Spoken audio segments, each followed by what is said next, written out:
At parang mayroon pong mayroong kotse, may kotse na natabunan. Ayun, tingnan natin, puntahan natin yung kotse. Let's go.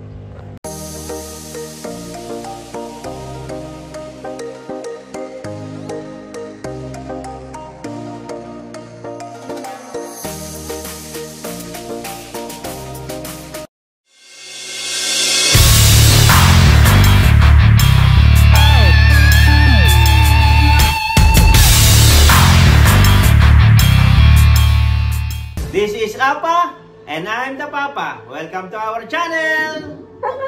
So yan mga kabayutan natin, mga paps. Ito yung dinaanan ng baha ni Christine. Ito, papunta dun sa dagat.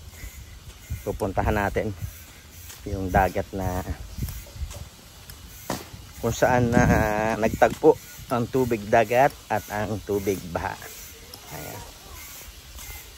So bali itong lugar na ito ay ang Costa Marina Beach Resort at yung banda yon ang Rico Beach Resort sa dito bali Nunong Castro, Rico. So ayan, puntahan natin at parang mayroon pong mayroong kotse, may kotse na natabunan.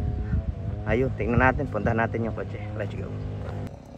So ayan mga paps, at ito na nga, nilapitan na natin yung kotse, ang Honda City. Ayan, sayang naman mga paps. At ito yung isa, ang Mitsubishi Lancer na nabaon sa putik. Ayan.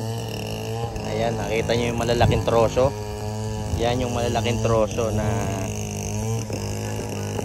nanggaling sa kabundukan ng Lemery din mga paps. So ayan kita nyo naman yung mga nangyari. Ayan, yan yung beach resort ng Rico Beach Resort. So yung mga bahay po na natabunan ng lupa ay sa banda roon. Sa banda roon yung mga bahay na natabunan sa barangay Nunong Castro. So itong nakikita nyo ay ang mga troso or putol-putol na puno na inanod ng bagyong si Christine nung nakaraang 3 linggo. Ayan. Ayan lang. So sana makabawi, makaahon silang lahat at huwag mahinaan ng loob. So yan, Bangon, Batangas, especially dito sa bayan ng Lemery, sa Laurel, ay huwag kayong panghinaan ng loob at isang pagsubok lang ito. Isang pagsubok lang ito at makakaahon din tayong lahat.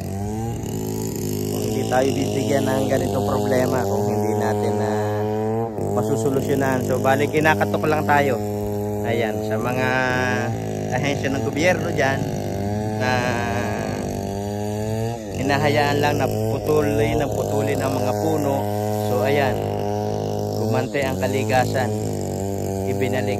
Ayan, pati mga taong walang kinalaman ay silang napipirwisyo. So yan lang masasabi ko. Mag-ingat po tayong lahat palagi at manalangin tayo, laging mabuti ang ating kalusugan. Basta sabi ko lang, kahit hindi tayo mayaman, basta lagi tayong ligtas, kumakain tayo ng 3 beses isang araw. God is good. Okay, thank you very much for watching. Siniyare ko lang yung kalagayan dito sa Lemery. Ayan, barangay Matinggain at boundary ng Nunong Castro. So ayan lang. Bye. Sharing is caring.